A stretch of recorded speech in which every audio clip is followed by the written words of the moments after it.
Welcome to Brattleboro Community Television. My name is Chris Lenois, and today we're visiting with Peter Galbraith, former state senator from right here in Windham County, and he's currently seeking the Democratic Party nomination for governor. Welcome, Peter.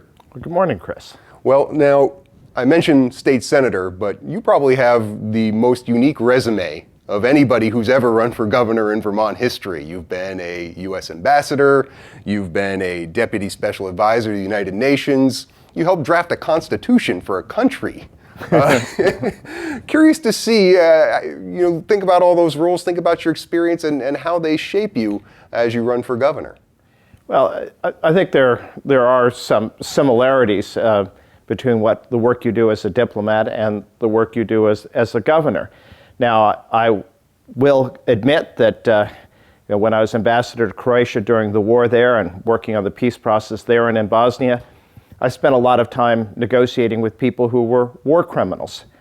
And I'm quite sure they're a gentler and kinder group in Montpelier. Let's hope so. So it isn't that isn't the challenge. But the quality of diplomacy, frankly, is to listen, to try to understand the other person's perspective, what the problem is. And at least for me, I think it's very hard to understand a problem just by reading about it, pieces of paper. I think you really have to talk to people and get their insight. I found my perspectives on some of these international problems was always quite different from what came out of the Washington analysts because I'd been to the places, and the analysts, they may have studied a huge amount. They may have had more encyclopedic knowledge than I did.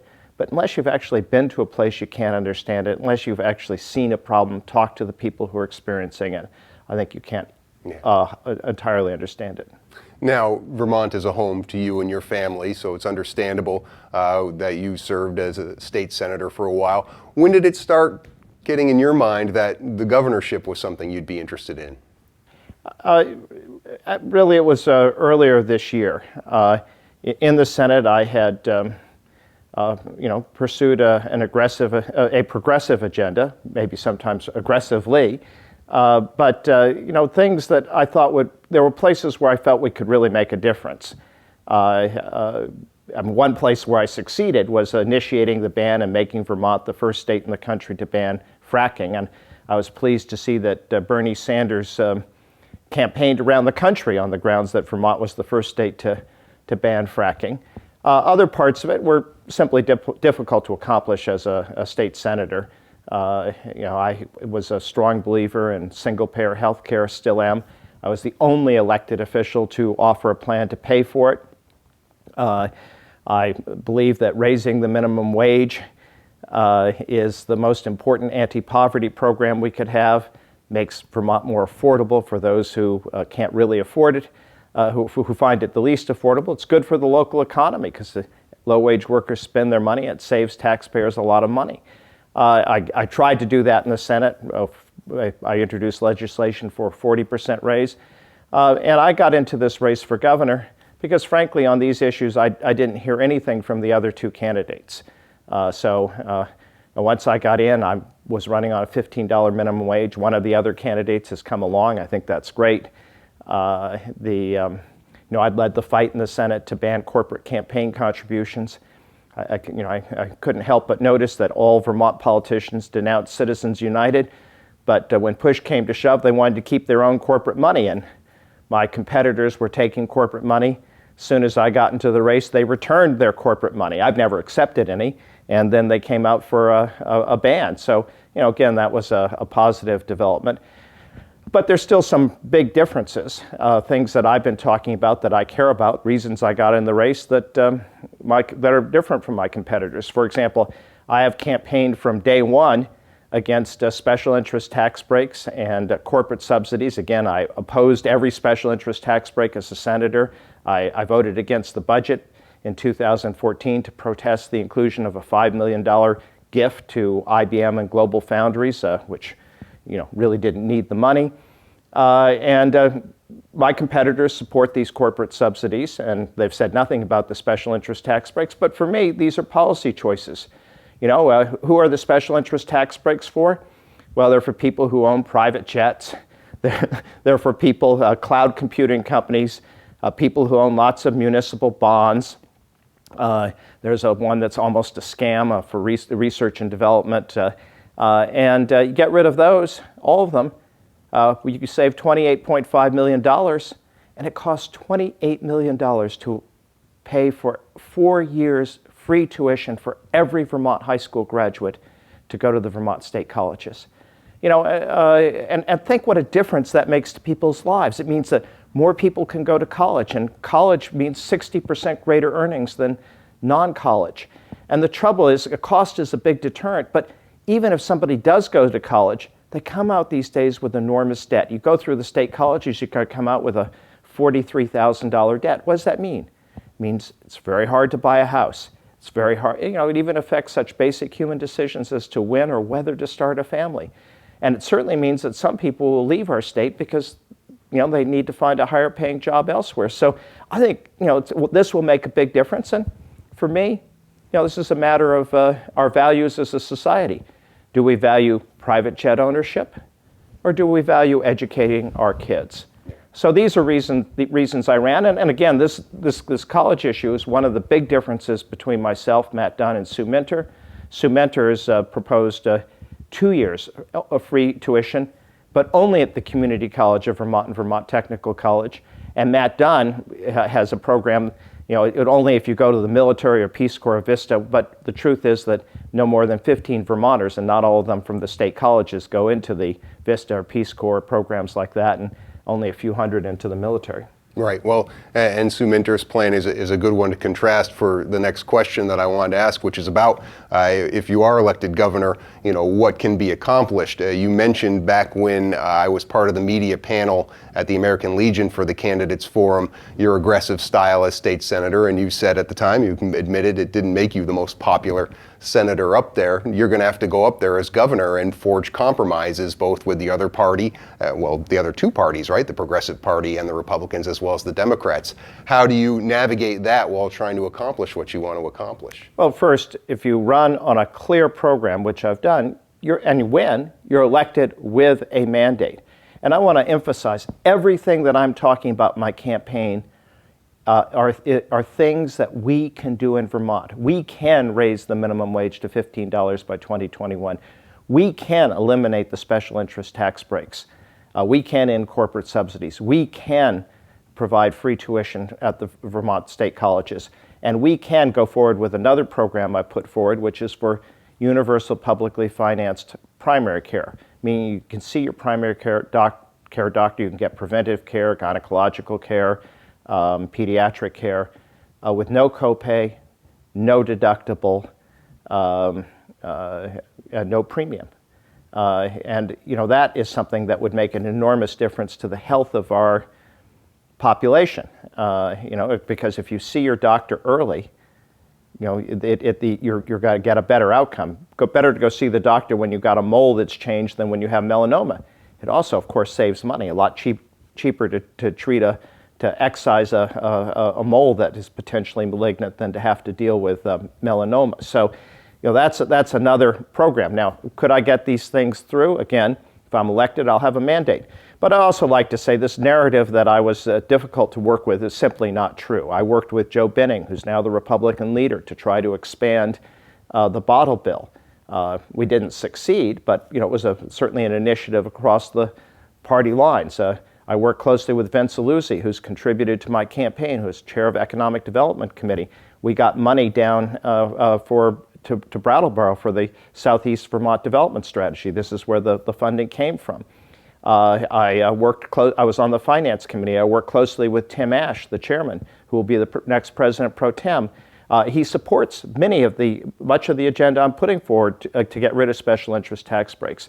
And with Tim, actually, I was able to deliver here for Brattleboro. You know, the municipal, solid waste facility here is the only closed landfill in the state that is eligible for net metering for a 5.5 megawatt solar array. You know, the only one in the state. That was my amendment that I was able to put in. So I did get a lot accomplished, and I think you know, not just going along with the crowd, but standing up for what you believe, putting forward sensible, progressive, and pragmatic ideas. I think that's the way to go. It's a way you can really make a difference. Yeah, well, let's talk about some of those things that fall under the umbrella of economic justice, really the reason that you're campaigning. You put out an op-ed back in February outlining a lot of the things that you feel are the right things to do for working Vermonters, $15 minimum wage being the key of all of it. Certainly not going to question your knowledge of economics over anybody else's, but obviously a lot of different states are looking at increasing their minimum wage to match what their constituents need. And what's different in Washington State versus New York State or even a state like Vermont is changing that number. You're proposing a $12.50 minimum wage increase now, getting to that level, and then by 2021 being $15 an hour. What makes that the right working wage for Vermonters? Well, first let's take a little longer view. Over the last 15 years, we've had a situation where incomes have been stagnant for those at the bottom of the income spectrum, actually for the middle income people as well, while those at the top have done incredibly well. We've never had such a high concentration of wealth and income at the top 1% as we do now, at least not since the turn of the previous century, since 1900, at the time of the robber barons. And that's really unhealthy for a society. It's actually even bad for really rich people. So what I'm saying is, the question is, how can we reduce inequality? And the best way to reduce inequality is to pay people more, to pay people at the bottom more. So right now, the CEO of McDonald's makes $7.9 million. His lowest paid workers working for the federal minimum wage make $15,000 a year. That's a ratio of close to 800 to 1. My radical idea would only reduce it to 400 to 1. We have from the Republican candidates for governor, they talk about affordability and taxes. But the people at the top, they can afford a little more tax. It really is not going to make a huge difference. The people who have the affordability crisis in Vermont are the people at the bottom of the income spectrum. And I must say, most of the people who oppose a higher minimum wage certainly couldn't live on a minimum wage of $9.60 an hour, which is less than $20,000 a year.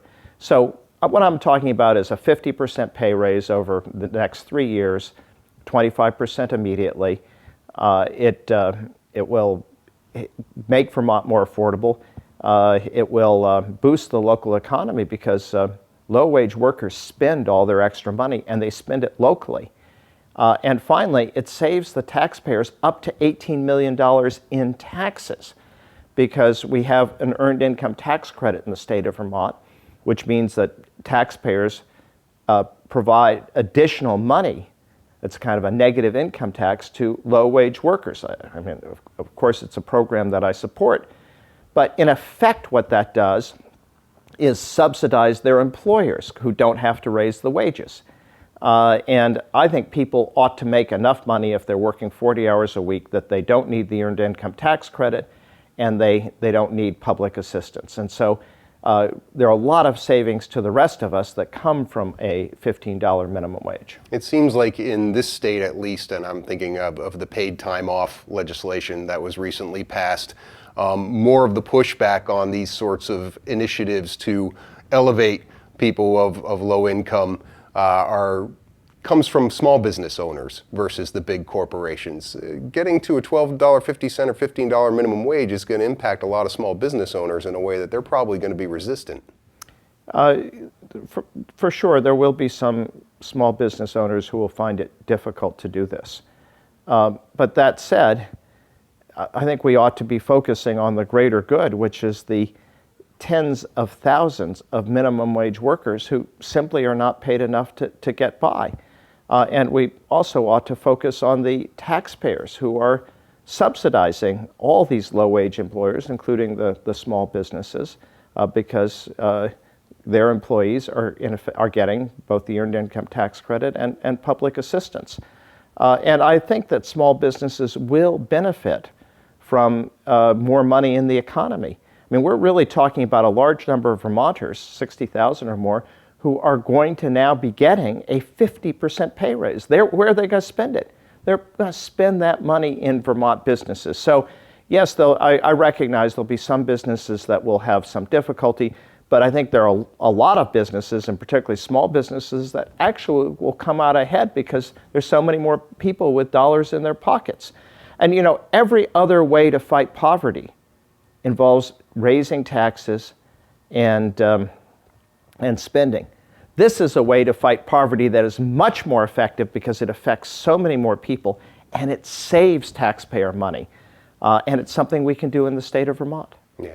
Your plan for universal health care, and you seem to be the most outspoken of the candidates on moving towards a universal health care system, starting with a publicly financed option in the exchange that we have now. And you're talking about proposing paying for that with a 2% payroll tax. Now I think about Governor Shumlin trying to set I think it was like a 0.7% payroll tax just to set up some more money for Medicaid, and he couldn't get that passed. Talk a little about trying to get support for a 2% payroll tax. Well, let's move back and talk about health care in Vermont. In 2011, the legislature passed Act 48 for a single-payer health care system. And that was something I strongly supported, although I said at the time, and this is in the explanation of vote in the record of the Senate, I said it's a mistake to pass something without having the financing. And I can tell you that had Governor Shumlin gone ahead with a financing plan then, when he had a mandate, it would have passed, and he would have been remembered as one of the really great governors in Vermont, along with Phil Hoff and Dean Davis, with a signature achievement. But he didn't do it. And instead, he promised a financing plan by 2013, and then 2014, he didn't do it. So I sit here as the only elected official in the state of Vermont who actually believed enough in universal publicly financed health care to offer a financing plan. And I think if I'm elected governor, I will come into office with a mandate. So what am I proposing to do? At this stage, and it's changed a little since you asked your question, but last week I put forward the idea that we should have universal publicly financed primary care, meaning that everybody can see a primary care doctor without paying a premium, without no deductible, with no copay. As we discussed earlier, this will lead to people seeing their doctors sooner and therefore healthier outcomes. It also actually means more doctor time in the state of Vermont. We increase the supply of doctors because primary care doctors, in particular, spend a lot of their time on billing and coding and administrative work. Sometimes they tell me a third or half their time. So I'm guessing that this system, which would have very little administrative work by the doctor, just keeping track of the number of patients, will increase the supply of doctor time by as much as a third in our state, leads to healthier outcomes. And this can be financed by a 2% payroll tax. It costs $174 million, according to a study done by the Agency of Administration. I add another $26 million for administering the system, and I'd give primary care doctors a 10% increase in reimbursements, which they very much deserve. So the total is about $220 million, and a 2% payroll tax raises $240 million. So there's a nice cushion in there to make sure that this program works. But what are the other effects? First, it's paid for by a payroll tax on employers. That's a deductible business expense to employers, meaning that the federal government helps subsidize the cost of doing this. And also for businesses that provide health care, their other premiums will almost certainly go down because part of the cost is being picked up by the public. This then can be matched to a public option on the exchange, which Secretary Clinton has proposed, assuming that she does in fact become president. So that too would be something, and a public option could save a lot of money. One of the really appalling things about healthcare in Vermont is the mushrooming administrative expenses. And where is this going? It's going to salaries of top administrators at our two biggest providers, Dartmouth Hitchcock and the UVM Health Network. The CEO of the UVM Health Networks made $1.9 million in 2013. And I'm betting, Chris, that he didn't take a pay cut by 2016. In the same year, the trustees of Dartmouth-Hitchcock raised the salary of their CEO over the $1 million mark. And I'll say here, my competitor, Matt Dunn, was one of the trustees that at that time. So he's yet to explain this, but I just think that's too much. So I proposed a cap of $350,000 on CEO pay. I think making more than twice what the governor of Vermont makes is sufficient. There are going to be competent people who can manage these systems. It's definitely a less complicated operation than running the state of Vermont, than being governor. So I'm sure we can find qualified people to do it.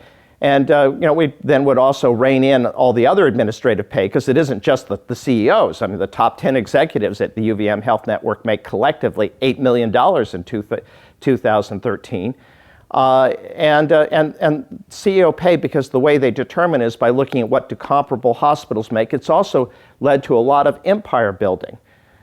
So again, if we could go to a public option, particularly as Vermont moves to this one care system, we even can cut the insurance companies out of this and just fund the health care directly through the public option. So I think that is a very much a sensible way to go, but it's something that would be matched to my proposal for free primary care, meaning free to the patient. Of course, there would be the cost to the system. I want to make sure we allow some time to talk about another part of your platform, that's regards renewable energy, and in particular your opposition to wind energy, industrial wind here in the state of Vermont. There was a law passed at the end of the session. Governor Shumlin vetoed it, and then they went back and tweaked the law. It has to do with more local control, something you've been advocating for, as communities are not happy with how the Public Service Board is approving some of these wind installations and other renewable energy installations. Are you satisfied with that law, or is that something as governor you would go back and look to tweak or overturn? I'm not satisfied with that law. Well, let me first address the larger problem. I think global warming, along with nuclear weapons, are the two greatest threats to our survival as a species. And so we clearly need to address it.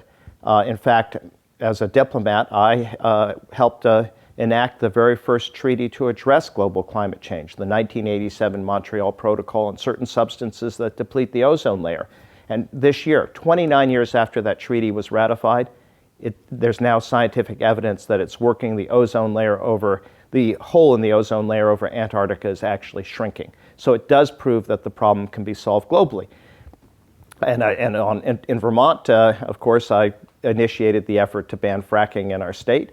And I think here's an advantage of having a diplomat as your governor, because the problem of climate change is not going to be solved in the state of Vermont. It is a global problem, and to have somebody who's familiar with the issue, who knows how the international and national system works, I think will be a real asset to us as a state. Now, in terms of how we address it as a state, the most logical thing to do is to put our money and resources in the places where they will reduce the most carbon.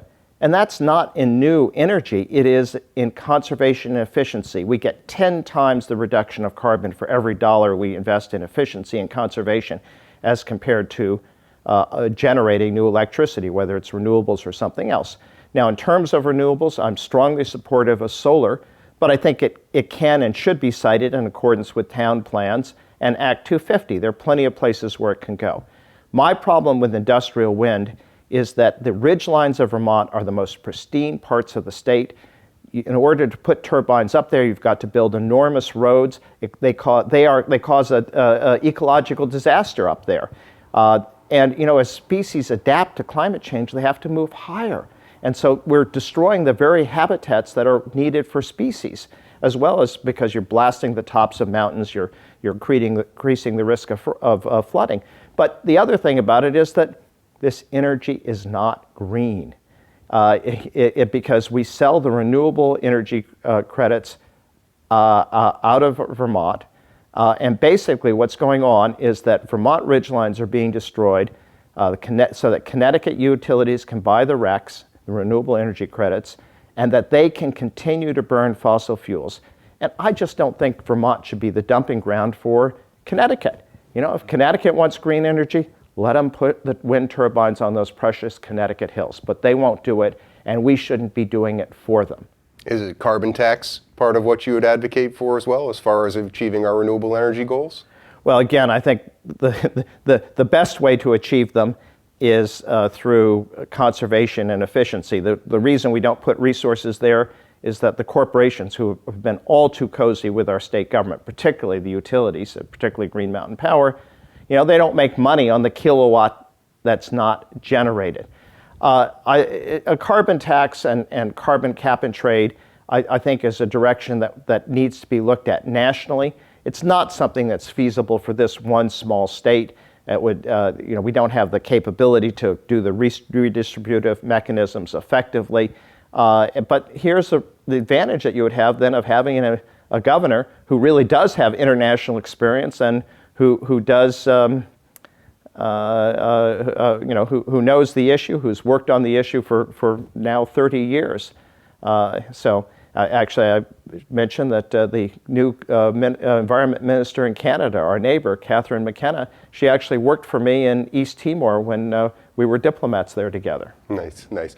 I want to just ask you in closing here to look ahead 2 years under Peter Galbraith as governor, metrics that you would be looking at, things that would be indicating to you that things that you were putting in place were the right things for Vermont. Well, first, I think viewers should know and listeners should know that everything that I'm proposing to do as governor is something that I fought for as the senator. So I didn't just arrive at my agenda because Bernie Sanders did well. These are things that I've believed in all my life and that I've fought for in my public life in Vermont. And so what will be the metrics of success for me and governor? Well, really, the measure will be, did we enact a $15 minimum wage by 2021? Is the minimum wage, when I run for re-election, at $12.50 and going up? Did we enact a universal publicly financed primary care so that people can see their primary care doctor without worrying about copays, deductibles, or premiums? Did we repeal the $28.5 million in special interest tax breaks? And did we use $28 million of it to provide every Vermont high school graduate with 4 years free tuition at the Vermont state colleges? I am not running just because I want to be governor. I am running to do something as governor, and I'm very clear about what I want to do. And so the measure of my success, the metric, will be, were we able to accomplish it? So all those platform planks you see accomplishable, at least in terms of enacting legislation, in 2 years? Absolutely. All of them can be accomplished in 2 years. None of them depend on the federal government. None of them depend on the outside world. So this is why this election is a real choice. If Vermonters choose me, they will be sending a signal that these are the things that they want. And I hope the legislature will get that signal, but certainly that will be the mandate that I will come into office with if I'm elected, because I've been very clear about what I'd like to see done. All right, well, we'll have to leave it there because we're out of time. But Peter Galbraith, thank you so much for your time today. Chris, it's great talking to you. All right. And thank you for joining us here on Brattleboro Community Television. Please go to brattleboro.tv.org to check times for when this episode will air, as well as to watch it on demand. We also want to remind everybody that the primaries are on August 9th. You can go to your town clerk's office and pick up a ballot to vote early. Thank you.